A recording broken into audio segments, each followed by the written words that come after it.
Welcome to Makers International, a podcast of makers, connecting with makers from all around the world.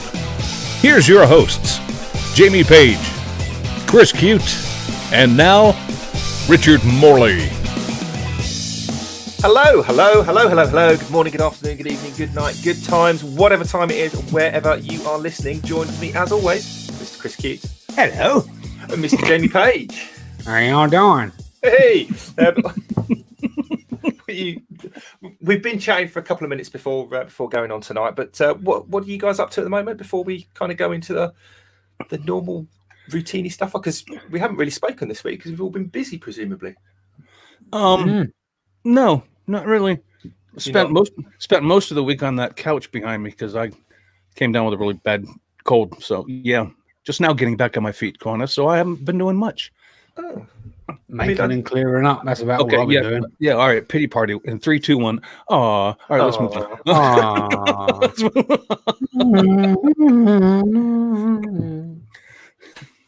That was a violin. Most people, when they're ill, they go to the doctor. Chris is too tight, so he goes on the couch. Yep. Chris goes to the liquor store. No, I don't.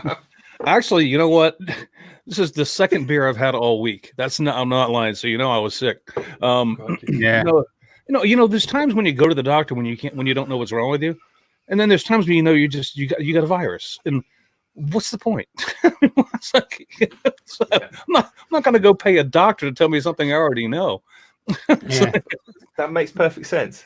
So you've been making and cleaning up, have you, Jamie? I have, yeah. Unfortunately, I made a mess whilst I was turning, so I had to clear it up. Well, I was going to say, I've been in your workshop, and I can imagine it's taking you all week to clean it up. No, luckily it's only a small workshop, so it didn't take that long. So, but whereas translated, that means he didn't clean it all that much, Richard. I just swept it under the bench. That I can believe, because like I said, I've been in Jamie's workshop, and when most people manage to make best use of the small space they have, Jamie, and fill it with tools. Jamie fills it with sawdust and shavings and dust and all sorts of things. Good for you, Jamie. It shows you're productive. Yeah, but that's exactly it. Because literally, like every time I've been round to Jamie's, just a couple of times now, he's straight out there and making a mess. There's no kind of pause. sorting things out, and it's just walks in, grabs something, sticks it on the lathe, starts turning, and that's it. God love you, then. Hey, nothing wrong with that. No, totally.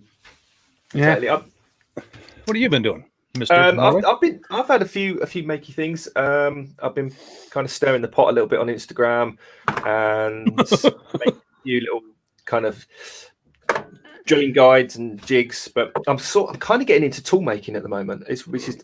Which sounds really snazzy, but by that I mean making jigs at the moment. But I want to make like a couple of squares and a sliding bevel and just simple tools, So handheld things, little bits. Yeah, little things that'd be useful that you kind of could go and buy, but want to get the satisfaction of making. Do you know what I mean? So that's what I've been doing. And also I've got to make a shout out to Joe and to Jamie Reeder, because we went over to we had like a mini maker meetup thing at the Axminster store in Nuneaton, which is in the Midlands in the UK, on Saturday. They were doing like a how to sharpen wood turning tools and other woodworking tools kind of demo day thing. Okay. So we went to that, and then like, who else wants to turn up? So we had like a bit of a get together, and people were swapping stuff, and Jamie gave me this massive bit of granite for sharpening on, and someone else got a bobbin sander thing, and there's all sorts of little swapsies going on. It was kind of cool. Awesome. So, nice. It was pretty awesome. So yeah, there you go. All good. So I guess we kind of better get on with the show and say hi to everyone, hadn't we? Because there are presumably people watching. Yeah, there's some out in the chat. We have, in fact, Joe's out in the chat. Hi, Joe. He's back again, is he? I guess he wants to come back. He does. I'm sure he does. I think all right, damn you. All right, damn you. He's just building up to it. He's hinting, yeah. Right also, now, we can't see him, and he's just back there shaking his head, going, I don't know. So yeah, so we've got loads, quite a few people. There's Jurassic Mark. Happy birthday from the other day, Mark, because I know it was your birthday the other day. Happy belated, my friend. Happy birthday, Mark. Andy Heel from AH Bespoke, Kareem Hussein. Kareem. Somebody said to me, I think it was Kat actually, that Kareem or Karam, or because I never say his name the same every episode. So apologies for that. You have to come find me at Maker Central and teach me how to say your name because I'm rubbish, but then I'll remember. So hi anyway. Anna's Workshop, and Steve from Harneal Media, Crafted Tech, which used to be Pete's Bunker up in Glasgow. So hi, Pete. Turnings by Turner. There's loads of people, and hi everyone who's in the chat. Anna had a parade today. I don't know if you guys know that. Anna had a parade. Yeah, right outside her. Right outside her window. Parade. Oh, what about what about parade do I need to translate into the freaking English vocabulary? Well, it was the way you worded it. What you meant was there was a parade that happened outside Anna's house. Not Anna had a parade. She's like, no. Well, you know, I gave her credit for owning it. You know, it happened outside her window, so that's her parade. So, yeah, I guess that. I see that. Okay, sure. I've already mentioned Steve, our silent partner, but so I guess I better just give a quick shout out for our sponsors, because as always, tonight's show is kind of sponsored and helped out by Yorkshire Grit, our good friend Chad over at Mancrafting, Pam from Highland Boxes, who I think I might have got a glimpse of seeing in the chat, and obviously Steve Harneal Media, who does all the hard work for the website, to which Jamie takes the credit for, or at least he tried to, until he kind of worked. He let slip one day that actually it was Steve that was doing it. So we thought we'd better let you know. It's only yourself to blame there, Jamie. If you want to find out all the hard work that Steve does for supporting the website and the show with our sponsors, then head on over to the website, which is makersinternationalpodcast.com/sponsors. And Steve puts all the information up there, and Jamie will pretend it was him. So yep, that's right. Awesome. And we've got our topic today is we don't have any questions, because everybody's response to what we had posted across the socials was basically just agreeing with what we said. So I don't know if we're going to be preaching to the choir today or not, but we'll crack on with that in a second anyway. But and Andy Pugh thought he'd take a day off. Yeah, he did take a day off. What's up with that? He must not be feeling well. Poor Andy. Get well soon, Andy. Yeah, get well soon, Andy. Life lessons. Do you guys have any this week? I mean, because I don't really have one. I have a kind of a rehash of something I wanted to say. Yeah. So you guys go first, and then I'll do mine. Mine's kind of obvious. Before you put on latex gloves, don't open up a bottle of stain for wood. Put the gloves on first. All right. That kind of pretty off. Otherwise, you end up with blue hands, and you start looking like an avatar. I want to see you as an avatar. That would be awesome. That's working your way up to the blue man group. That was actually my very first ever photo edit. It was an avatar of Lainey Shaughnessy. I remember. I remember that well. So I've got a funny story actually for the blue gloves, because I use blue. I use the nitrile gloves rather than the latex ones. Kat uses them as well for her when she's dyeing the yarn, because obviously that's actual dye. Right. So the last thing you want to do is get that on your skin. And I don't know if you saw, I mean, Chris wouldn't, because Chris doesn't, you know this thing, Instagram? Have you heard of it, Chris? No? Jamie will probably know. If anyone follows me on Instagram, they might have seen a few stories about, I was kind of did this restoration-y thing with a bookbinder's corner press. So it's a little bit like a guillotine, but rather than a straight blade, it's got like a curved 90-degree blade. Mm-hmm. It's for doing like the nice little roundy corners on a book when it's bound.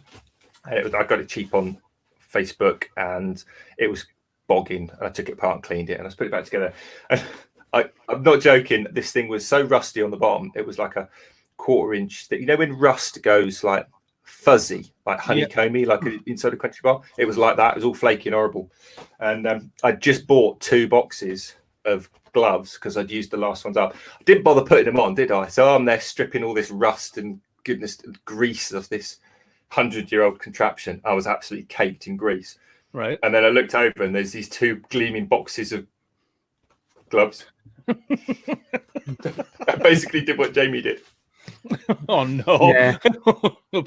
Yeah, I don't know what it is about me and the certain colour blue when it comes to dye, though, because the same incident at Richard's place, and I covered myself in beard.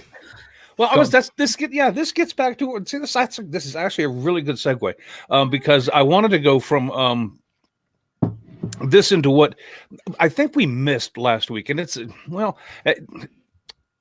remember we were talking about our last week's show was titled "Selling Out," and I think we missed a point here that it seems a little important to me that I didn't want to let go unneglected. So there's my life lesson: don't let go things that you should have said go by without saying them. Anyway, remember we were talking about brand loyalty. Yeah, I think we missed a point because. And I'm only going to say this to the people that maybe are just getting into the hobby or the trade or whatever you want to call it. And I don't want to give the impression that we're old fuddy-duddies and sticks in the mud, because we're not. Because if I thought another product might be worth trying out, then I would absolutely give it a try, as long as I could financially do so. We all end up getting to a point to where we become loyal to a product. There's a process that we take in order to get to have that loyalty. And that is basically trial and error for ourselves. So I don't want to say, pick your brand and stick to it for the rest of your freaking life, because that's just not how things progress. I mean, you kind of start with one thing. If you end up liking it and it works out really well for you, maybe you never use any other product. But you know what? When something comes by and you go, never used that. Going to cost me $5 to try it. I'll give it a go. I'll give it a try. And, if I really like that much more than this, then, maybe I found a new brand. So brand loyalty is flexible in that respect. I mean, and to the point where you can financially do it, I suppose, because obviously you can't switch out table saws every week. I never tried that. I never tried that. I mean, I don't. Yeah. No matter how big of a shop Richard thinks I have, I could simply not fit that many table saws in my shop. Anyway, and I kind of thought about that because the stains you guys were just talking about, because when I first started out in woodworking, when I was just a young little whippersnapper, my father used to always use Minwax stains for wood. And as you guys may or may not know, I'm kind of a geek about finishing. Oh, yes. Thanks. You should hate that. So when I first started out woodworking, it was good enough for Dad. Well, by God, it's going to be good enough for me. And I used Minwax stains for eons. And I think Rust-Oleum in later days came out with a series of stains, and I tried a couple of them. And to be honest with you, my opinion is don't bother. But hey, if you like them, you use them. That's your thing. So I went back to using Minwax, and then I discovered General Finishes. And General Finishes today is the only stain I will use in my shop, period. End of discussion, except for one Minwax stain that I use today. And I became brand loyal to General Finishes stains by going through that process. You follow me? So, I was loyal to Minwax for the longest time because it was available, and heck, my dad used it. It's going to be good enough for me type thing. Then I tried the, Rust-Oleum, and I thought that was crap. So I went back to Minwax, and then I tried General Finishes and went, this is really good stuff. I mean, it's actually better than Minwax, in my opinion. So I've stuck with that. So the point being is brand loyalty is flexible. And I wanted to make sure that, because we kind of missed saying that last week. It was like, once you're there, because in listening to it back, because I have to actually endure this show twice in one day. When I was editing it, I went, we missed that. And so I wanted to include it this week. So I don't know if you guys have thoughts on that. Very briefly, actually, this is my life lesson. My life lesson is actually more linked to Jamie's, but going on from what you were saying, it does more importantly to having a kind of a favorite brand. I think particularly in the stain area is if you stick to the same company when it comes to finishes. Mm-hmm. I mean, it doesn't matter what it is, but I've got like a favorite that I use, and I know that if I take for argument's sake, their light oak, and I mix it with their ebony stain, they'll mix, they'll work together because Right. they use the same ingredients. They just use different color dyes. So if like I know Jamie likes the Ben Crow in the Crimson Guitars stains. Yeah.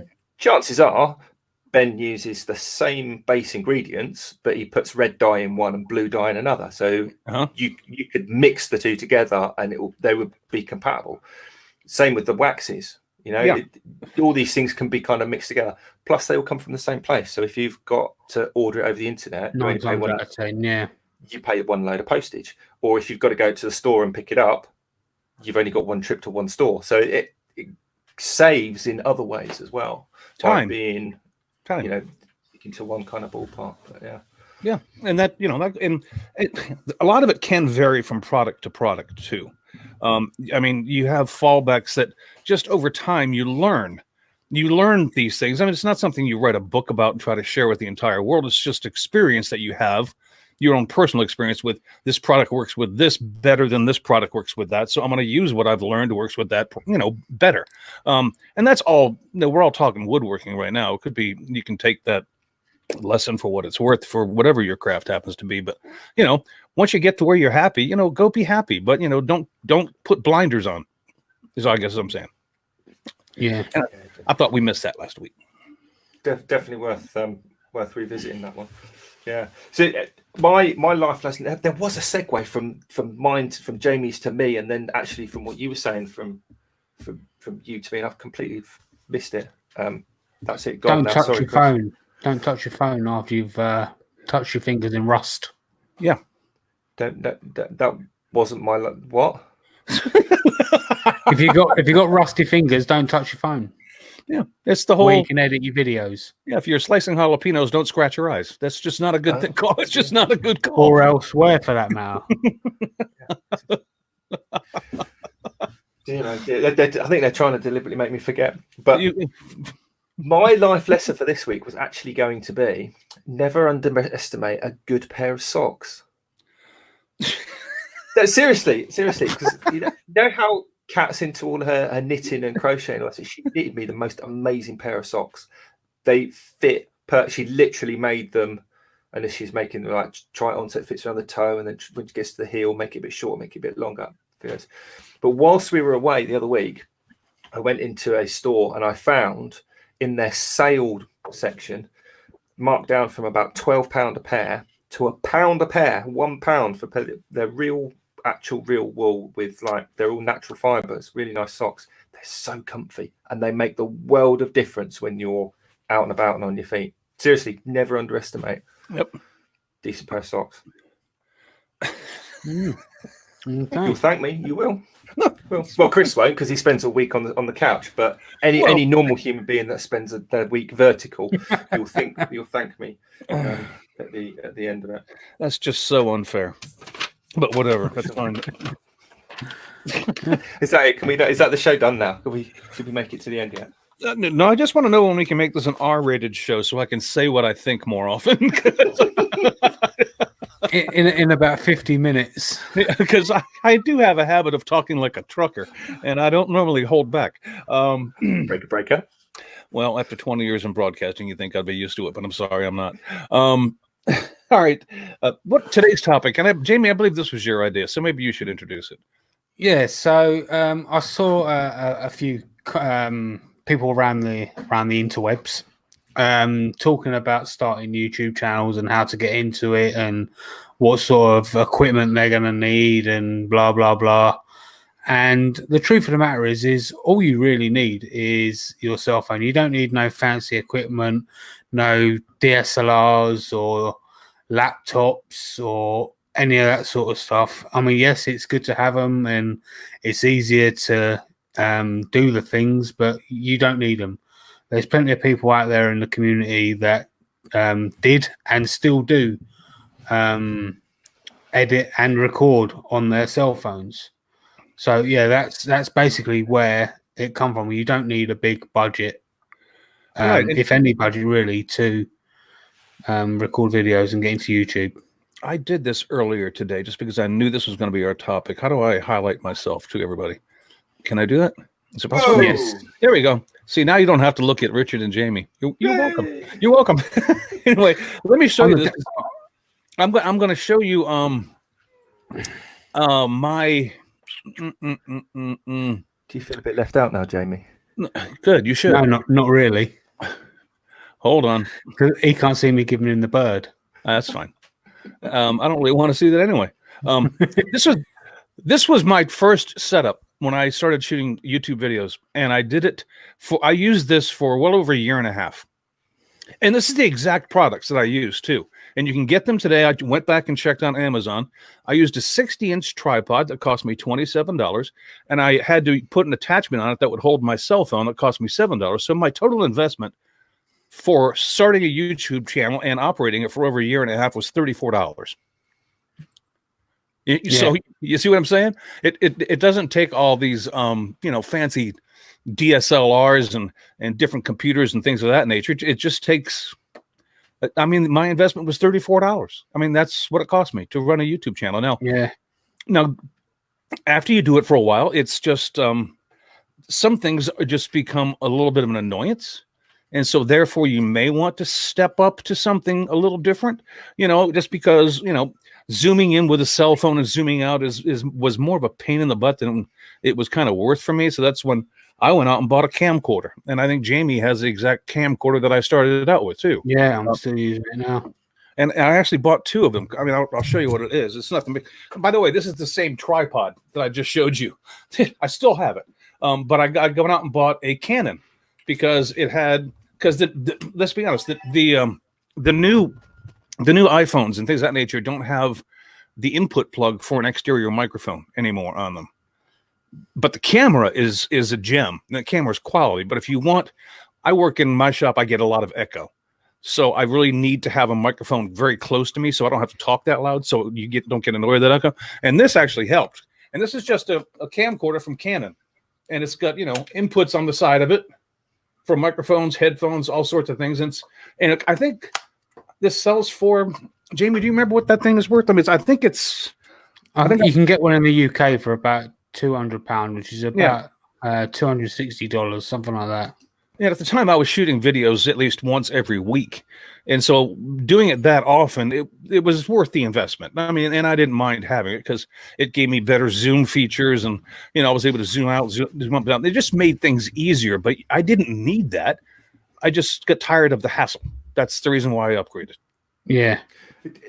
Interesting that you mentioned with the external mic there, Chris, on the phone. You can still get lav mics and basically all the different types of microphone, the shotgun type things that will plug into a phone through the iPhone with the lightnings and stuff like that. But again, you actually is it on the bottom of the phone is where you plug it in then? Yeah, so where you put your charger in. Yeah. So literally that port, that lightning port on the iPhone or the USB, whatever they use on the other. Because apparently there's other types of phones from Apple's. I didn't realize this. But that charging thing, you can plug in a microphone and they work. But you don't need that at all because loads of people don't talk in their videos. Like Jamie puts music over his video. You can do that in post. You don't need to say a word. Right. I mean, you do your intro. Most people do their kind of stand up in front of the camera. I'm doing this, ding, ding, ding. And then at the end, I did that. Ding, ding, ding. Good thoughts. Yeah. You need decent audio. But you don't have to even put those. Some people don't do that at all. And they've got huge channels. So I'd argue whether you even needed the microphone, to be perfectly honest. I mean, everyone selects me for audio anyway. So it's probably the sort of thing that most people expect me to say. And I still have the microphone I want to send you, by the way. And I'm just I've forgotten all about that. I'm totally lousy about going to the post office, so I apologize. It's a long way from your couch, isn't it? It's the post office. Nobody likes you. And when it comes to lighting, I mean, because lighting, I guess, is the other thing that you really, I mean, you don't have to have superior professional grade lighting. You just need to be able to light what you're shooting with your video. I mean, so that people can see what you're doing. And that, I mean, if you want to spend a lot of money to make videos, you can. And will, in some cases, the appearance of the videos improve? Yes, they will. But you don't need it.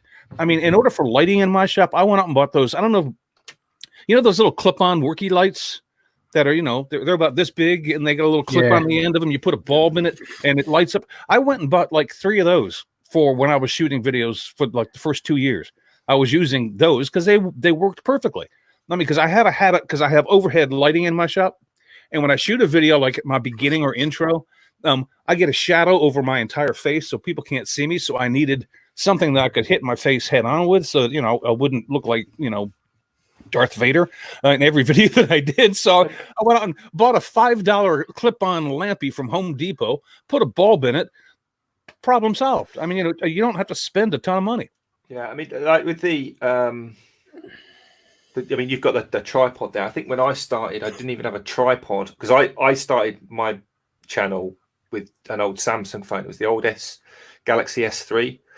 And then I just cobbled together out of about 3 bits of 4mm plywood, I think it was, right, a little slidey in holder. So I've got somewhere one of those, those little phone holders that you just showed with like, it's just a little spring clamp thing. It's the sort of thing you get for your car, or probably from the pound shop. I just made like a little slotty holdy thing that I just slid my phone in. And then I put an elastic band around that because I found it kept falling out. I did the same thing. I made one out of wood first until that became exactly. If you've got a tripod, like every tripod in the world is either a 3/8 or a 1/4 inch screw UNC thread. Yeah.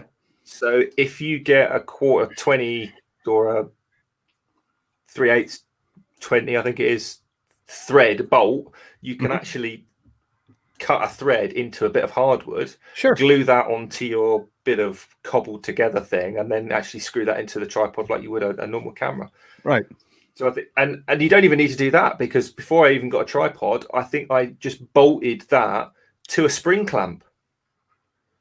So literally had like, you get the little £2 spring clamps. You just clamp it on somewhere and kind of jiggle it. It's a bit of a pain, to be honest, to kind of get it to the angle you want, and it's all shot's always kind of about 10 degrees over from horizontal, but it can be done.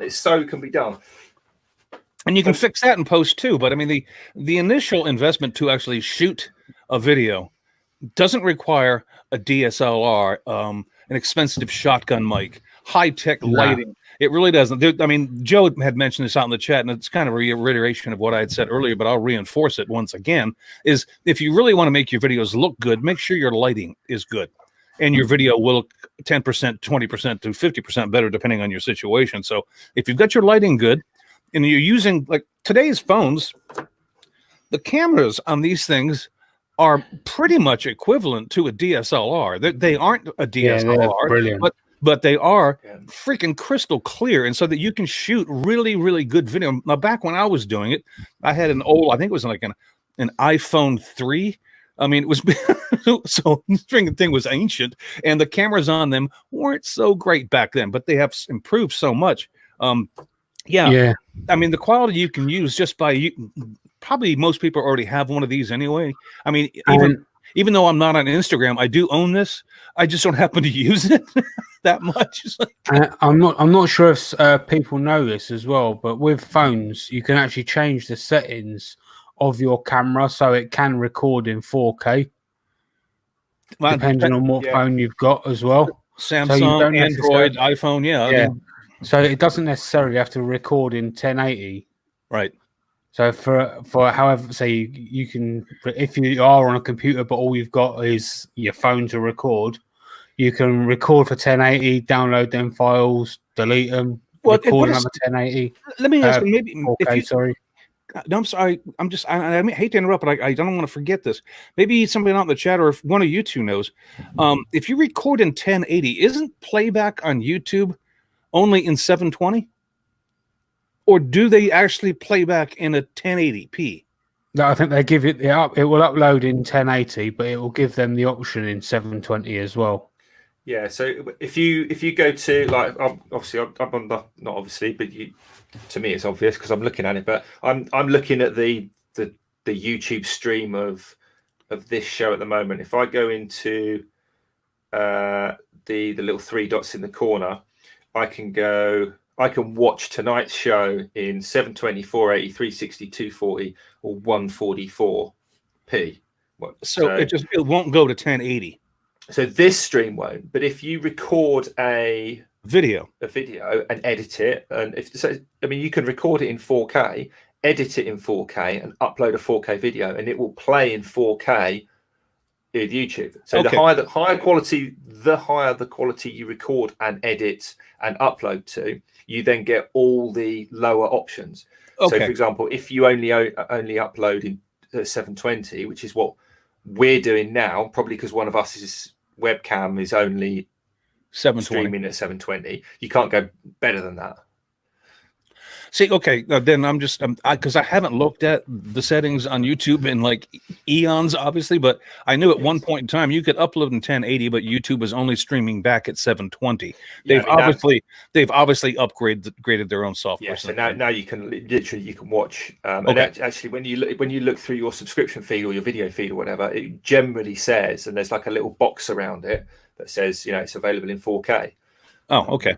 So what I tend to do, I don't do it so much now, but certainly at the end of last year, I started off recording all my videos from my phone. Right. And I went through successive phones, and then I used to edit on the phone, and then I went to like a little netbook, and then I went to the Mac. So that sort of progressed. But I then went to a DSLR, and I then went back from a DSLR because I had a Canon which would only record in 1080. Okay. Whereas my iPhone and my previous iPhone would all record in 4K. Okay. Yeah, I used to actually shoot it in 1080 purely because the file sizes were enormous. That was the kind of the downside of doing it on a phone and then doing it on a computer, because you get these huge files that take up all the space on your phone. Your phone gets red hot, and then it takes ages to transfer them across. Right. But if you are on an Android phone, so when I started on Android, they have like the little memory cards you can chuck in them, don't they? So you literally just whop out the memory card, chuck it in your computer, and it's there straight away, rather than having to kind of airdrop things across or from the cloudy thing or whatever, however Apple works. Joe's just said in the chat that he goes, there's some free software called Handbrake. It drastically can lower the files down with a minimal effect to the quality. It can lower an 8 gigabyte video down to about 1.5 to 2 gigabytes. And Joe told me about that when he was on the show with us, because I was complaining off camera after one of our shows beforehand. Complaining, yeah, I know. Hardly to ever do that, do I?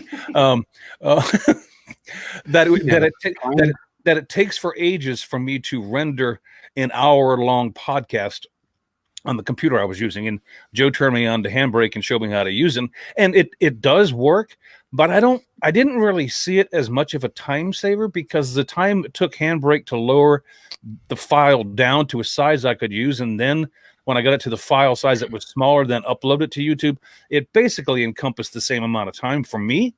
Now, having a different computer now, that may be entirely different, because it still takes me around an hour to render an hour video. It takes me an hour to render this, and then on top of that, I have to add an hour to the upload time for video for YouTube. So the only other cost that you have to be aware of if you want to start shooting videos on the very down low, which are highly easy to watch, is time. The cost there is time, and because there's another aspect to this that we haven't touched on yet, but your editing. I've never used the editing feature on a phone. Even when I was shooting with the phone, I always transferred the file onto my computer and rendered it with a free rendering software. At the time, I believe it was called Windows Movie Maker. I started using that, and it didn't cost me any money. And I know that Apple has what's that technology they had? iMovie. So it doesn't cost you anything for the production. You can still get a decent production out of it. And I stopped using Windows Movie Maker because basically they they quit supporting the program and you couldn't update it. It's like you can't get Windows Movie Maker anymore. I don't think. Maybe you can. I think you can still get it, but it's not supported and it hasn't got all the features. Right. Because I went from Movie Maker to iMovie and then wanted to go back so I could do things on my other little kind of my CNC laptop, my laser laptop, and I was like, oh, I could edit this video on here whilst the other one's doing. And no, so it's not. My point was at the time. My point was at the time, even the production software for the video didn't cost me a penny. It was just that dirt cheap. And talking with you guys, because I've never done it on my actual phone, but you can actually edit a video on your phone that you shoot it on. Yeah, totally. And now, I personally, from experience, I never liked it. I found it a little bit of a pain, but mostly because I've got, well, not fat fingers, but I found it difficult trying to get exact kind of, I want to chop it there, and you kind of chop it there.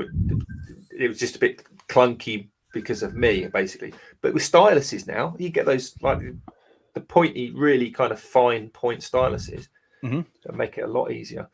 Or even a tablet. A lot of people have got tablets. You know, pads or the Galaxy Tabs, or or even just massive phones. Some people have got. The equivalent of a tablet. Yeah. A phablet, I think they're called now, aren't they? So the point was a phoneblet. Phoneblet. And I guess it's pretty from the beginning. I mean, when you started yours, Richard and Jimmy, when you started yours, I mean, our initial costs were, less than $50. I mean, minimal. It was absolutely minimal. It just took the time, and and you gain experience along the way, and then you decide if you want to upgrade or not. But like you said at the beginning, Jamie, there are guys out there right now, very popular guys on YouTube, that still use their phone to shoot their video. Yeah. I researched this actually, and there have been movies shot on iPhone. Really? Yeah. That's like they actually make movies down on the beach where I am, and that a lot of them are done like independent movies, and they're shot all with cell phones. It's absolutely insane. Because they are good quality and they're simple as well. That's the other thing. So you go to a DSLR and it's like it's going from riding a bike to driving a spaceship, because you've got all the settings and all of them are manual, and you don't know what any of them do. Well, you can, or because this is what I did, because my progression went from my phone after the first year and a half, and then I spent a year and a half with the camera I just showed you, the Canon. And there's other ones too. I think Samsung makes one like this, and that's just a camcorder. And then I did go out and buy a DSLR. And I can tell you this: it is only because of the iPhone that I was using back when I first started. The quality difference in the video quality from that phone to the camcorder I had was much better. So I was happy with that. But there were frustrations I was having with this camera that would just bugging the crap out of me, and I wasn't going to be able to fix them unless I stepped up to a DSLR. But I didn't have to step up to a DSLR; they were perfectly fine. It's just that you start to get picky about how your things look. The more you go on, and so I went out and spent a significant amount of money on a DSLR, and I can tell you it was a big upgrade. But there's a learning curve to using one correctly, and I think that's what Richie was touching on. Yeah, definitely. There's also personally, I sort of regret. I don't know if I regret getting the DSLR or not. That's a tough one. Well, if you like taking photos as well as shooting video, then it's a huge upgrade. I mean, it's certainly not like get a DSLR and everything's going to be wonderful. There's like I say, there's complications. There's also, even if you don't care about the cost, or you get given one, it's how many people have you seen, how many pictures of YouTubers with smashed cameras because they've kicked a tripod over, or it's full of dust from being in a workshop, or the lenses, just you see it all the time, and then from that you're like that would be a little bit reluctant to that would be an owie to buy a brand new DSLR, and then the following week after using it for a little bit, then you knock over the tripod. But we're all the same with our mobiles as well, aren't we? But you can get for about like 20 quid. Yep. The Otterbox which is basically a plastic box, armored, bulletproof, bomb-proof, radiation sealed underwater like deep sea diving rig for a phone. And they do work, and they are worth investing in people. I've had the same. Be safe in my workshop. Nothing would be, but literally, I've got the same. I've had my OtterBox for my iPhone for 4 years, and it's pretty battered now, but it's survived some pretty good drops. I think they're probably worth having. Well, I guess the point that we're trying to make here is, if you're looking to make videos and you don't have a lot of money, you don't need to go around begging people for equipment. You don't need to go around starting GoFundMe so you can get started. You don't need to have, these community, crowdfunding things for yourself in order to afford it. Because honestly, $35 and you're ready to go. And if you can't come up with $35, time to get a job. I mean, I'm sorry, I don't know how else to put it. Or maybe have a garage sale and then go buy what you need. It's just not that expensive. But now and I only bring that up because we've had this conversation off air before. We have seen people going out looking for other people to do them favors and give them money or send them their old laptop, and you don't need that. You really don't. If you have a phone, one of today's phones, you're good to go. You really are. Let's be honest, who hasn't got a phone these days? Pretty much, yeah. And if you don't, then maybe that should be your first investment. Yeah. Make a phone call to the year 2020. You can always get a cup and a bit of string. Well, I'm sorry. It won't have a camera on it, but I'm sorry. I got that wrong. Go ahead and text somebody to text the world 2020, because I know phones aren't really used for like talking anymore. Oh, they're not, are they? That's just people don't even hold them like a phone anymore. It's like yeah, conversation. It's like that's what I found. That's what I found in America. It's sort of like, hello, I'm just driving down the road. It's sort of like just. I find it's not a compass. It's a phone. Hold it up to you. Hands free. For somebody I'm just in Home Depot looking at some wood. For somebody in my generation, and and you may want to call me old, I don't care, but I'm not old yet. I'm not in my 80s. But for somebody, I never grew up with a phone, like cell technology. So, I walk around. I was sitting in a restaurant with my wife the other night. I was looking at people, and people were sitting at tables, and they all had their phone in their hand, and they were doing this. They weren't talking to each other. I'm like, what the hell happened here? It's like, when did this become more important than, hey, how are you? It's like it. Kat and I went out when we were away last week. We went away for a couple of days, just the two of us. It was Valentine's, wasn't it? Right. And we went out and we had a meal out in a little place, just kind of a couple hundred yards up the road from the hotel we were staying. On the evening of the 14th, it wasn't quite candlelit dinner for two, but it was like it was quite a nice pub, but they were all couples. It was all twos. Right. Yeah. And in the little part of this pub restaurant-y kind of area, where there must have been 6 couples, including us. And we were the only couple that weren't sat there looking at their phones. Literally, it was like the guy behind us and his missus looking at the phone, and then behind them looking at their phone. It's like, you're supposed to be out. It's Valentine's. This is specifically a Valentine's meal you're at, and they're just all of them. I nearly got my phone out and I got slapped. But I would have got slapped. The look was enough. I would have got slapped. But you're right. There's a difference between socializing and social media. I mean, there should be separate definitions for each, because they're not the same. And when are you going to talk to somebody?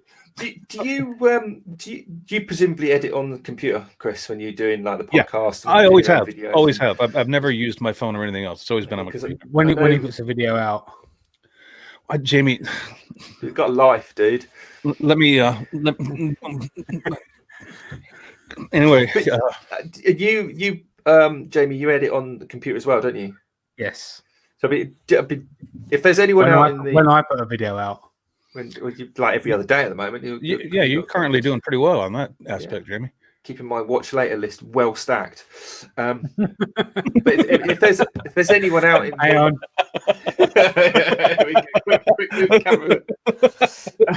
if there's anyone in the live chat that actually edits on a phone, because it's not just about YouTube either. Don't forget when we kind of all started back in the day, 2013, doing our YouTube channels, there wasn't social media videos. They weren't really a thing. It was photograph posts were kind of new. Yeah. But now with stories, with IGTV, video posts generally, it's all vertical video, isn't it? So I've got on my phone a program, and I'm sure there's others. I can't remember where I got recommended it or where I heard the name. I just stumbled across it in the App Store. It's a editing software called Luma Fusion. Luma, Luma? Luma Fusion. I think it's Fusion. I generally just call it Luma. Let's just find it. Yeah, there you go. Yeah, Luma Fusion. I can't remember how much it cost. What's it say it costs on there? 20. Hold on. Let me highlight you, Jimmy, so people can actually see that. Hold on. $28.99. So less than 30 quid. So it's not cheap. Got it. But that's the cost of an SD card. Yeah, basically. If nothing else, if you've got a camera, that's the cost of an SD card. I use that for editing videos for things like Instagram and stories and stuff like that, because I can take video, I can take horizontal video, that I can shoot on my fancy camera in 4K, and I can pick the vertical portion of that. So rather than it just, I don't know if you've watched vertical video that's actually horizontal video. It's really tiny, isn't it? Yeah, it's like just across the middle of your phone. Yeah. Whereas if you take that, it will zoom in and it will pick, like, so if you're watching the YouTube video, if you imagine like my little square, and then if you divide it up into 3 sections, instead of it being that little bit just across that third of your horizontal screen, you can zoom that right in. So that third of the horizontal screen becomes the whole vertical clip, and it basically edits away. And then you can edit it from, the left third, the center third, and then the right third too. You can edit it. You can go further than that. You can literally, like, I'll have it there or I'll have it there. You can pick exactly there's like a slider where you just go click, click, click, click, click, click. Oh, gotcha. To get it absolutely perfect. And then if you can zoom, it's really good. I really only use it for vertical video, but you can physically use it for editing. It's got all the same like transitions. It's got audio you can add to it, and you could get all the waveformy things, so you turn the noise down. So if you're using a table saw, you can kind of drop the volume. And that's an app for your phone though, right? Yeah, I mean I've got it on my mobile phone, and I'll use it for kind of if I want to kind of tweak an Instagram video or something like that, so I can actually post the right. Because if it's a video of your mug in the middle, you want to make sure you keep your mug in the middle of the frame. Gotcha. Yeah, because today, like Instagram likes square pictures, but you can post them in different ratios. So there's about 1 million different bloody aspect ratios in all the different medias. So Facebook's got one that's different to Instagram, that's different to Twitter, that uses something else that isn't YouTube landscape, and it's all just mental. You can literally take that video, edit it once, and go, right, I will just edit it in that ratio and send it to that media, and then you can change it to square and put it on a different media, and you can do all those sorts of things with it. That's how I use it. But you can use it on tablets as well, which obviously makes it a lot easier.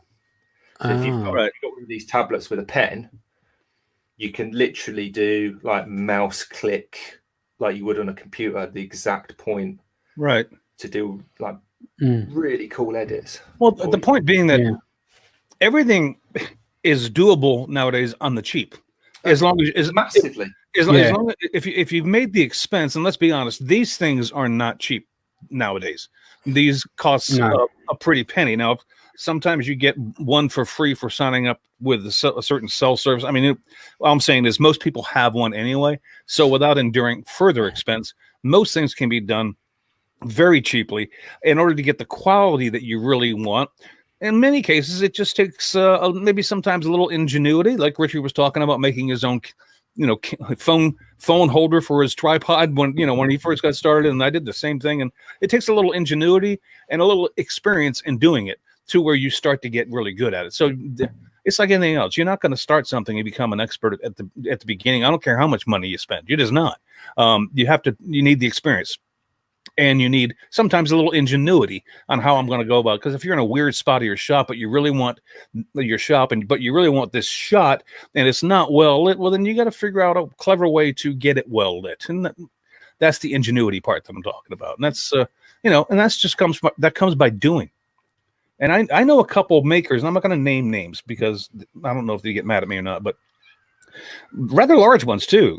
Their channels. They told me that they actually produced like 6 or 7 videos before they ever published one, because they just were not happy with the way the first 6 or 7 came out. And what they needed basically says, I just needed the experience to get it to where it became acceptable. Now I'll start to work on making it good. And so when it became acceptable, I published it, and they've been doing it since. And, obviously a lot of them have increased their skills. It kind of all depends on what your sort of level, your own personal level of expectation is. Yeah, I mean, if you totally, because if you want to come out looking like Cecil B. DeMille, it may take you more than a year. I mean, it's just unless you went to filmmaking in college and you walked out of there with a ton of experience, and it may just take some time. But I see myself more Charlie Chaplin than. Yeah, me too. Yeah. Yeah, I have standards, but most of my standards, and Richard will know this, most of my standards revolve around audio, and it's like, because nothing drives me more nuts than watching a video that has really bad audio. What you mean? Yeah, exactly. Yeah, no, I do what you mean. Can you hear me? Can you hear me? No, I freaking can't. Thank you so much. You can edit that out in post. No, I'll leave it just because it'll annoy me again, and I'll smile. So that's how to annoy you, is by making you smile. No, it's let's just say if that went on for more than 30 seconds, I would leave right now. And you know what? That's just me though, because I spent how many years working in audio, and so bad audio really bugs me. Anyway, we only got 7 minutes left. Jamie, you want to? Oh God, yeah, you know it. Whenever you're ready. It's time for Jamie's Page. Thank God. So just a quick one for all those that's going to make a central, or even if you're not going to make a central, you can get a £20 discount on checkout on stickers. Just go to the website at makersinternationalpodcast.com, and on the homepage you'll see a picture of our logo. Click that. It will take you to the sticker website. Fill out all your information, upload your details, and at checkout you'll get £20 off your stickers. What I will say though is just a couple of things. If you've used one email before and you try doing it again on that same email, you won't get the discount. It's one email, one discount. So you have to set up another email if you've already used the previous email. Secondly, if you sign in with one email and your PayPal that you paid with, for example, is another email, keep an eye on both email accounts, because what they will do is they will send you a proof for you to confirm or deny of your final images. So keep an eye out for that, because they will not print it until you have confirmed your sticker designs. Right. And then once you've confirmed it, it will go to print and you'll get your stickers, obviously with the £20 discount. So there was that. So my shout out this week goes to a guy called Stuart Farini. I'm giving him a shout out because he's basically the inspiration for my my video this week, which goes live in about 34 minutes. He does loads of colouring and staining, doesn't he, Stuart? Yes, Yeah. he's incredible. He's an incredible turner, and he does so much experimenting with colours and stains and all sorts. Wow. And he's a hell of a nice guy as well. So yeah, so you can kind of expect to see what you're going to see on my latest video. Awesome. Yeah, a lot of colour. Put it that way. This is so Not weird. just the language. Either. Stuart Farini. It's so weird that we were all thinking along the same path this week. Anyway, Richard, you want to go?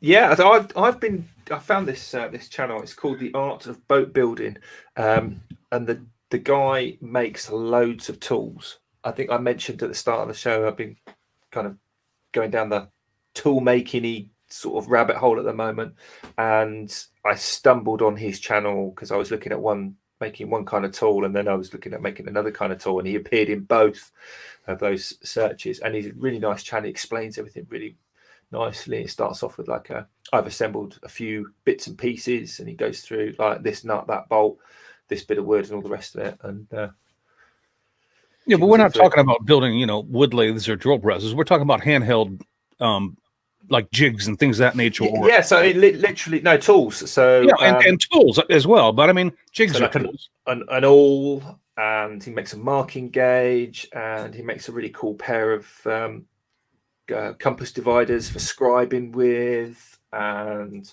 little I think that channel had like a little brass hammer as well that I was sort of looking at. There's all these cool little tools that you could make out of tiny little scraps, like offcuts of pen blanks, literally that kind of small blanks. Just nice, simple stuff that you don't need many tools to use. Yeah, you don't need to be a machinist to do these things, right? No, he's not a machinist at all. So literally all the metalworking bits. So if he's using brass or even steel, he'll use maybe a Dremel as a cut-off tool, or he'll use just like a mill file or a number 2 second cut hand file. There's no machining that he does. It's all awesome. Super cheap. All right. Well, mine is I'm gonna have to check out that channel, because honestly, I wasn't familiar with either of those shout outs, so I'm gonna have to go look and check them out and subscribe. And this is where it gets weird, because my shout out, I wrote this down midweek, is and we even talked about it today in the show. If you're into finishing, and maybe you don't have to be a geek about it like I am, but if you're looking for information about finishing wood, then General Finishes actually has a YouTube channel, and they've been putting out a lot of videos this week. And if you have a question about what to do, whether you're using General Finishes or not, just check out that channel, and you can scribe through their videos, and I guarantee you they'll have something that will address the question you have in your head. But yeah, and I don't normally like to shout out companies or brands and things of that nature, but it's just it's worthwhile information, and they do shoot good videos. So if you have the opportunity and you have a question, check them out. I think we're going to finish a wee bit early tonight. Well, we got about a minute to go, which is rare, because normally we're over by 5. But I think we have a chance at finishing on time. We could kind of fill that with blah blah blah. Maybe. Just play some of Jamie's music at the end, and then we'll be good. Hello. No, Jamie, stop. Where's the mute button for Jamie? Talk about bad audio. Awesome. Anyway, well, I don't actually know if we're going to do a free winner on Patreon, but an after party for anyone that wants to listen to the live show. But we don't do it. We sometimes do, because we never quite know what's going on, thing or not.